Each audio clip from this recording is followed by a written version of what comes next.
మన మోకాళ్ళు అనేది ఎంత వెయిట్ని బేర్ చేయగలుగుతుంది? ఒబేసిటీ ఉన్న అందరిలో మోకాళ్ళు అరగవు. ఎందుకని?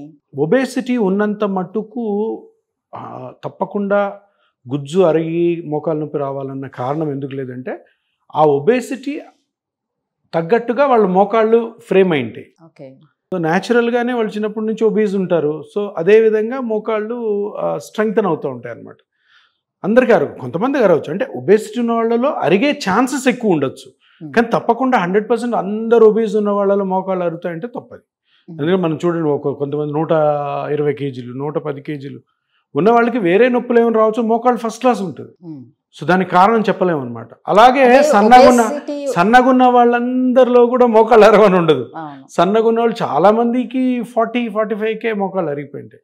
కానీ సడన్గా ఒబేజ్ అయ్యారనుకో, మీరు ఇప్పుడు మరి 20-25 ఇయర్స్ వరకు బాగానే ఉన్నారు, అక్కడి నుంచి టక పెరుగుతూ వచ్చారంటే అప్పుడు మీ మోకాలు అరిగే అవకాశం ఎక్కువ ఉంటుంది.